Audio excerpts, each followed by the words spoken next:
Part 3 sa panayam ni Mayor Magalong kay Jessica Soho. Grabe, ano? Sobrang nakaka-shock yung mga balita na ngayon lang natin nalaman ng mga kurakot sa gobyerno. Ay, gusto ko lang iparating, sabi nga ni Mayor City, yung isang kasamahan namin, si Isabela, sabi niya, alam mo Mayor, hindi sana ako manggigigil kung alam kong wala tayong pwedeng gawin eh. Kung wala tayong pwedeng gawin, ito pwede, may paraan eh. Merong solusyon, pero hindi nangyayari. Kaya nanggigigil ako, sabi niya. Si Mayor Vico naman, sabi niya, alam mo Mayor Vico, nanggigigil ako, sabi niya. Si Mayor Vico naman, sabi niya, alam mo Mayor Benji, sabi niya, nakakalungkot isipin ngayon, nagtatax na naman yung DOF sa atin, sa mga deposit natin, interest natin sa bangko. Bakit hindi na lang mong nahabulin yung mga magdanakaw dyan?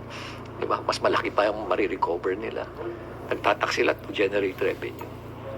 Ano naman yung nagtatax siya para sa generate revenue? Yung revenue naman na generate natin, ninanakaw ulit.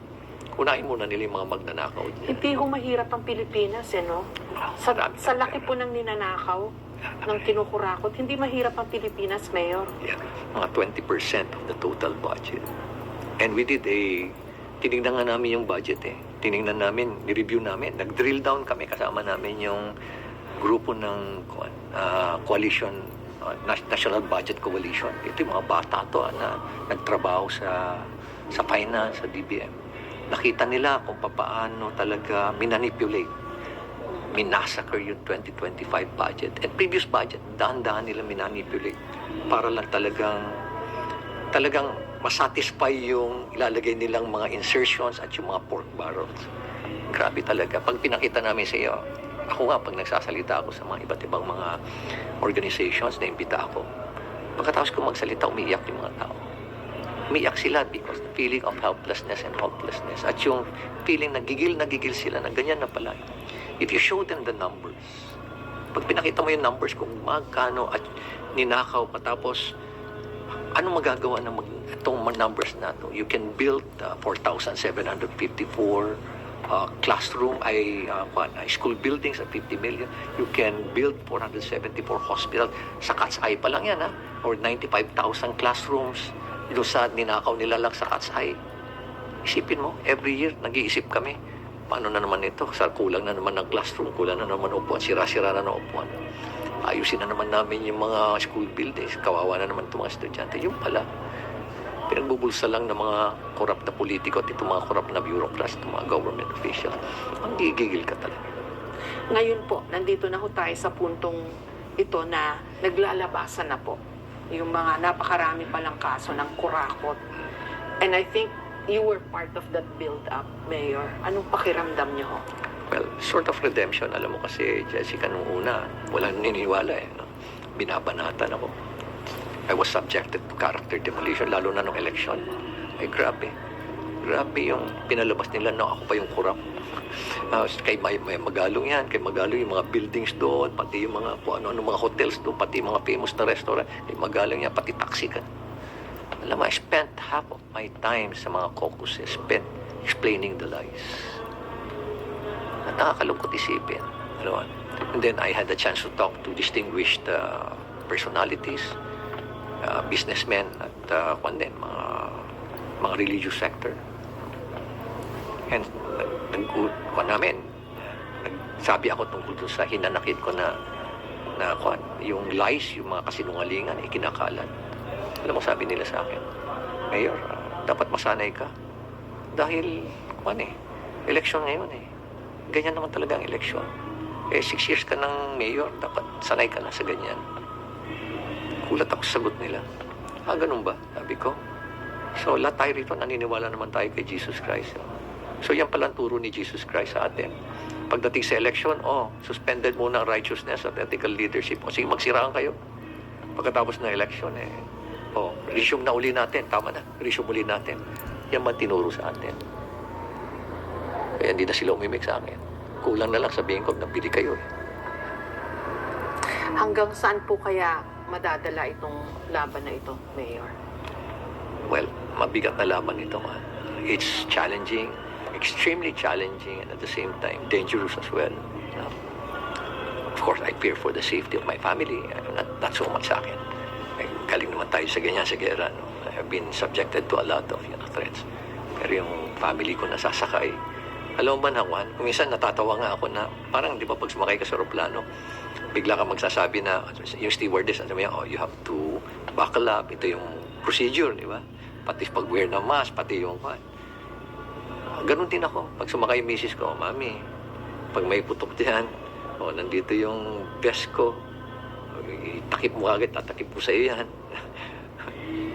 Daddy naman, bakit naman ganyan siya sabi mo? Natatakot po kayo for your life dahil dito sa mga naisiwalat nyo na. For the life of members of my family. Siyempre, yung security ko, siyempre, pati yung driver ko. Ganun lang kami, simple lang kami. Wala naman akong lead car, wala naman akong tail car, wala naman akong security na very, we just live a simple life. Talaga. Mayor, may isang tanong lang po ako. This has been going on for the longest time. Second term nyo na ho ba? O third term nyo na po as mayor. Kailan nyo lang ho na-discover ito? Why parang recently lang ho kayo nariringgan ng medyo matitindi ng mga disclosures? Bakit ho hindi from the start? 2023. No, nagsasalita na ako noong Talaga po? 2019, 2020. Even during the pandemic, pag naimbita ako sa mga small gathering, nagsasalita na ako. In fact, 2022, nung nag-open up nga kami ng economy sa Baguio, at sinabi na pumunta doon. Sasalita na ako sa mga Lions, sa mga Rotary Club. Oo, nagsasalita na ako dyan.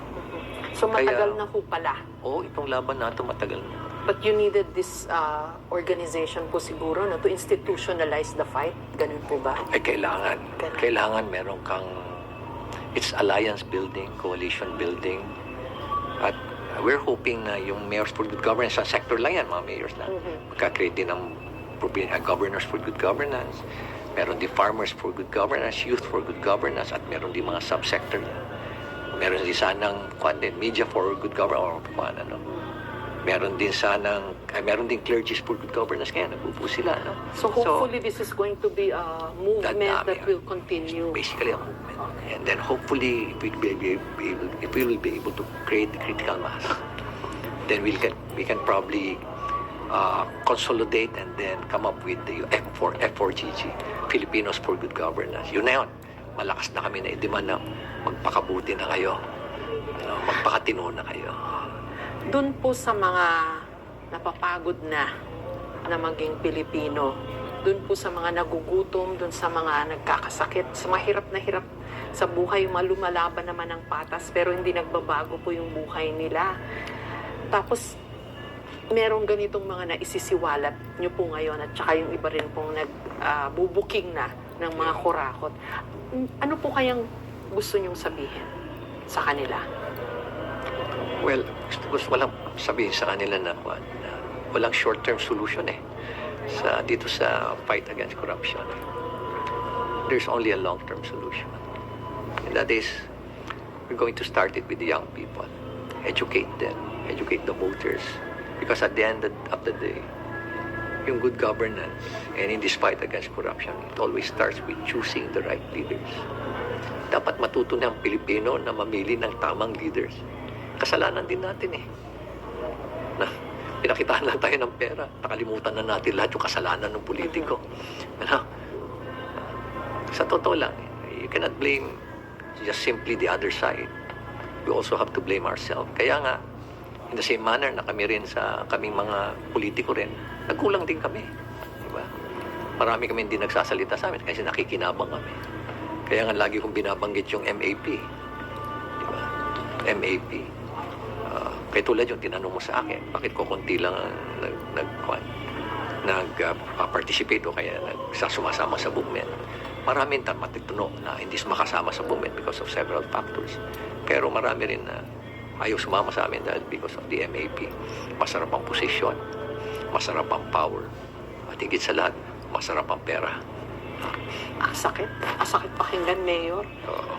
May talab pa ko kaya ang lahat ng ito dun sa mga kurakot to the bone, to their core? Yung mga nagagawa nilang, parang ang hirap ko kasi isipin na sa isang bansang katulad ng Pilipinas, ang daming nagugutom, ang daming nagkakasakit, ang daming